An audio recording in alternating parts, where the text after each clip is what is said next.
I guess, Stan, can we talk about the Dickinson deal? You know, people wonder, like, was it close to having all of that as one package when you started with Murphy, or did that talk just come after the Murphy trade?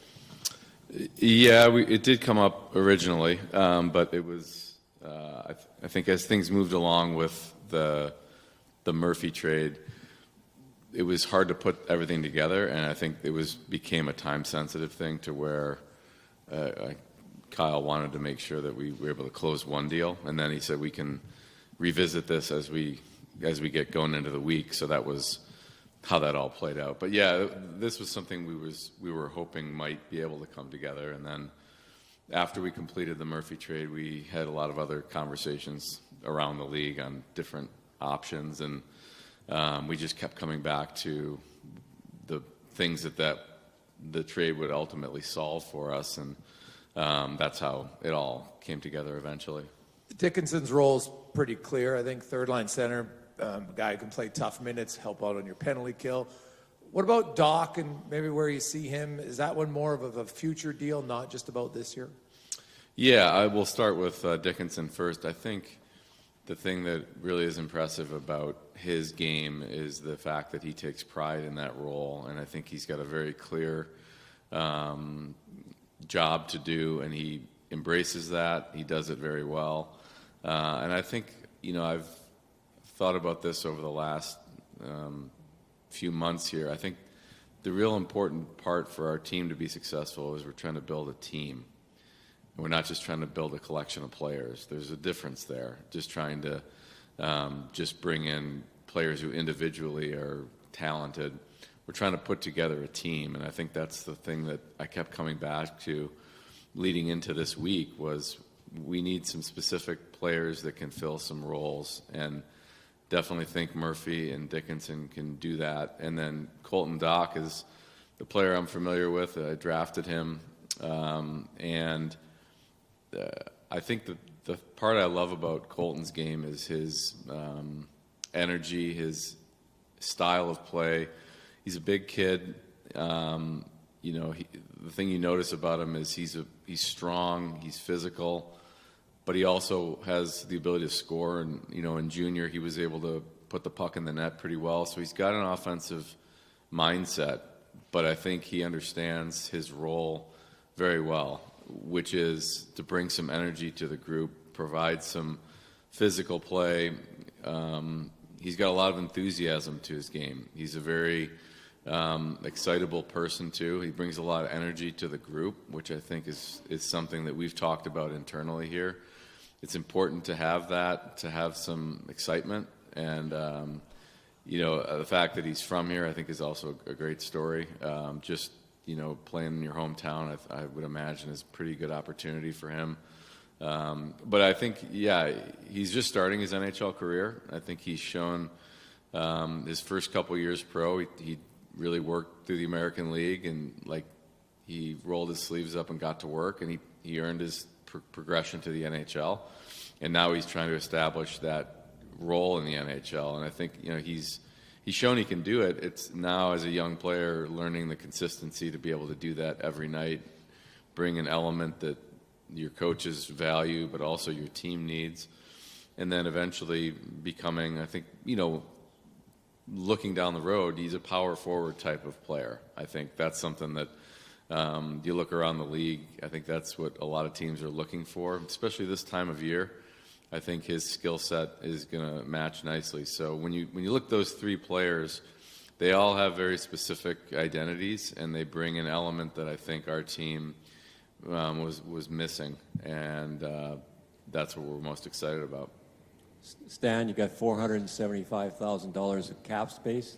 Are you done, or can you find another team that will retain some money on a contract and you can get something else done? Well, that's what we're going to spend the next 24 hours talking through. I would imagine that we're done, but I don't expect to make other moves. But part of our job is to see what's out there. But I think if I'm looking at where we're at, I think any further addition wouldn't be a significant one. If it is in a depth role, something that made sense, certainly we'll look at it. But most likely, I would say this is our team. And why didn't it work with Mjupani here? Great question, Jim. We all thought it would, and we wanted it to work, and it just didn't. The way I look at it was, we started the year in October, and he was playing up in the top 6, which is where we envisioned him finding his role this year. Our team didn't get off to the greatest start, and I think in the process of that, he kind of got swept up in that, and I'm not trying to say that he was outstanding. I didn't think he was actually that bad, but our team wasn't great, and then we moved some things around, and once he moved out of that top 6, then the rest of the group, their own game started to play better. It's kind of independent of Mjupani, but then once he moved out of there, he had a hard time finding a role. So great question. Obviously we wish it would have worked out better. I got to say, he was a true professional throughout all this. Like, he's a great attitude. He never complained once. He just wanted to play hockey, and happy for him to get a new opportunity somewhere else to hopefully, recapture his NHL career. Do you have a philosophy on that? Like, so every GM makes a deal that doesn't work out. You've moved on from that pretty quickly and successfully, I guess. Do you have a GM's philosophy on when you do make a deal that doesn't pan out the way you wish? I guess the philosophy is you try to give it an opportunity to come together, and when it just doesn't appear for whatever reason, whoever's fault, whether it's on me as the manager, for the players or the coaching staff or the player, it's usually sort of a combination. I think it's rare that it's just one person who's at fault. But I think once you make that determination that this just isn't working, then you don't want to double down on that. You want to try to turn the page and see. We tried it; it didn't work. That's on me, and I own that. We want to make sure those things don't happen going forward. But when it does, I think you have to try to pivot the best you can. And I think in this case, we ended up in a good spot. Okay, maybe you can help us with this. We were talking to Chris Knobloch, and this team's never really had that traditional third-line center that I think Dickinson is. Right. And McDavid's, if he's going to play against the first-line guys, well, McDavid's always played against first-line guys. Is there a philosophy that when you talk about building a team and filling in some of these roles, like the other day Connor played 27 minutes, is this an effort to maybe play your best guys perhaps a little less, but in more specific situations, you know what I mean? Yeah, I think you never want to take minutes away from Connor and Leon. But, I think there's an element to that. And I will say that the flexibility to it's not so much that we don't want Connor playing against the best players. I think what happens a lot on the road is if you have a third line that's not as strong, the other team's going to exploit that, and they have the last change. So we're comfortable playing Connor against anybody.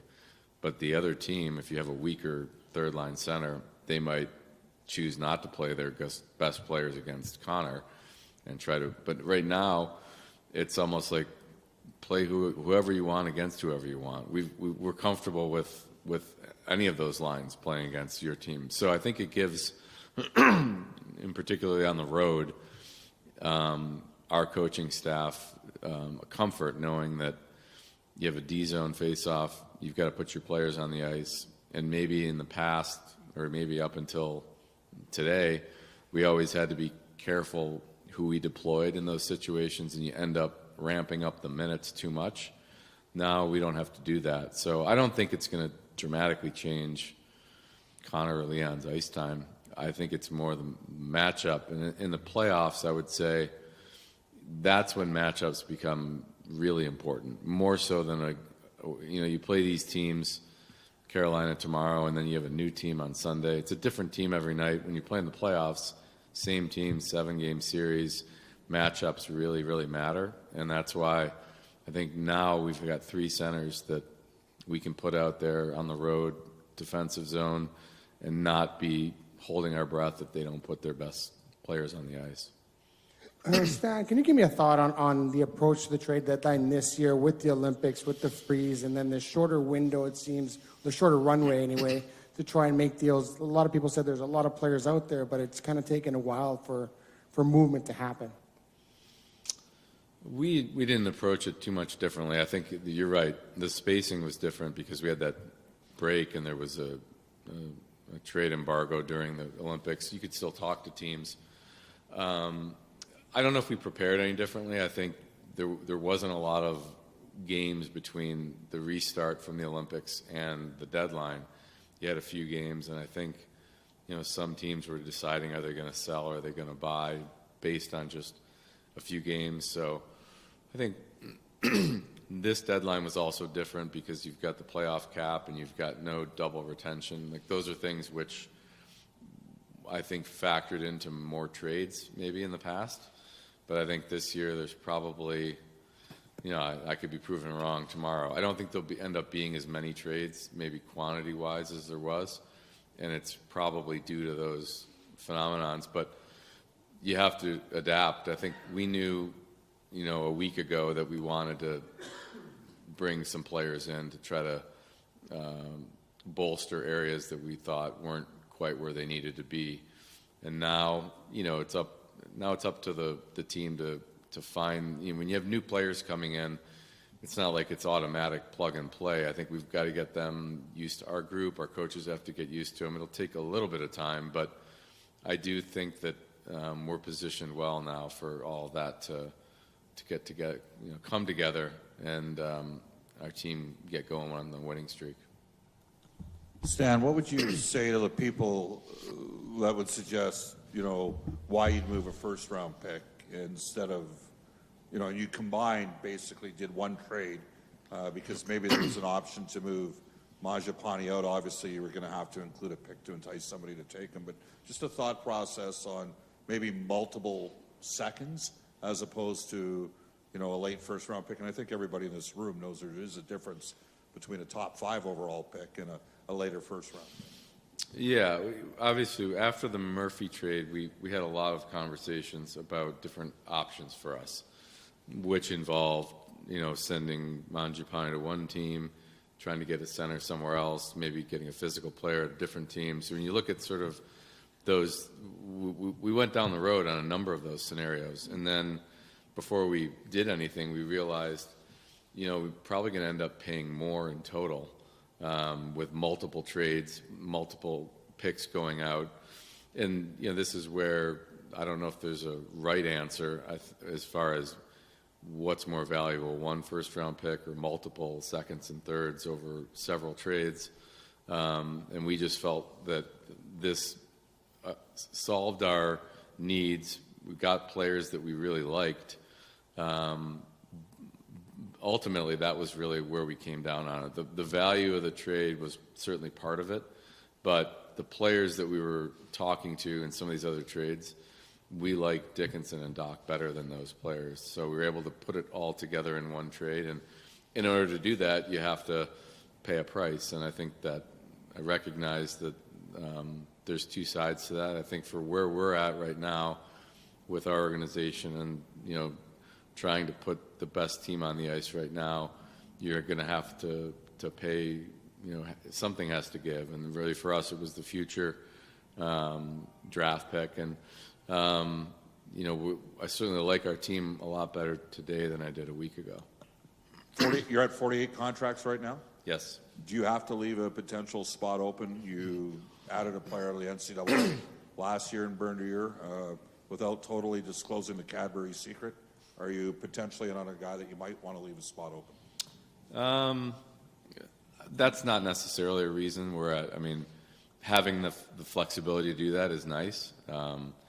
But we are, kind of concurrently working on the free agent track, and there's some players that we like. So we'll have to see where that all plays out. But yeah, I guess we do have that option, which is kind of a nice possibility. And when you get to that 50 contract limit, then, sometimes it's a little trickier, limits your options. So I think for where we are right now, we're in a good spot.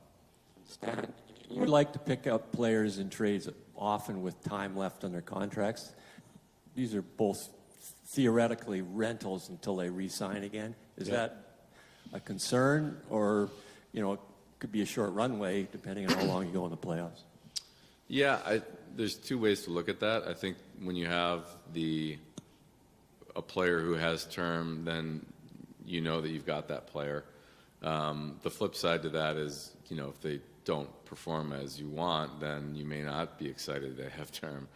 And then the other part of it is if you have a player who's a UFA, but then you get a chance to work with them closely. They get to see what you're all about, not only, your team, but your coaching staff, the environment here in Edmonton. And I think it's an opportunity if they're playing well and we like them. I think the fact that they're UFA isn't that big of a deal. I think you can usually try to entice them to stay. So there's value both of those scenarios. There's certainty if you have a guy that has another year or two. But if they don't perform the way you like, then that can be a negative too. So I wouldn't say that it's clear cut on which one's better. I think there's pluses to both of those. And this year we have two pending UFAs. And one last question. Dickinson's a left shot. You don't have very many right shot centers. Was that something you were looking for in weighing whether you get Dickinson, who's really talented, but he's a left shot face-off guy. So is Henrique. So are all the other guys, as opposed to looking for a right shot center. Yeah, I mean, for sure we talk about that and we search for it. I think, and I don't want to diminish the value of face-offs because they are very important.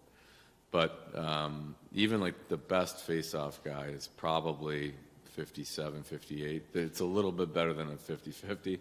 It's not like the top face-off guys are 90%, and then if you get them, you win every face-off. So I think sometimes there's a little bit too much of an emphasis on that because we're talking the margins between 49 and 57% is a great face-off guy. So, but yes, we did look at that. But at the end of the day, there's more to the game than just face-offs. So we have to find a player that we think can play the game. If you lose the face-off, you still got to finish your shift there. And we like Jason's ability to do that. Stan, right now you got Doc and Szymanski as two guys who maybe rotating on your fourth line, both young guys. Is that a consideration all to look for maybe another depth guy just so you could maybe play regularly? Yeah, those are things we're going to focus on today and look at what our opportunities are. And I think Josh has had a great year. I mean, you think of how far he's come. A year ago he's playing in the German league, and then he comes North America, plays pro, goes to the Olympics, plays NHL games. Like he's come a long way, but he's come that way through. I think you got to credit our group in Bakersfield. They've done a great job with him, the coaching staff and the development staff working with him. So a lot of that has come through their hard work and his ability to play. So you're right. We don't want him, if he's not going to be like an everyday player, then we want to make sure he continues his progression. So that's something we're going to talk through over the next day here, and ultimately but I think it's clear that he can play in the NHL now. It's just a matter of if he's going to be playing every night, that's great. If not, then we'll look at options there.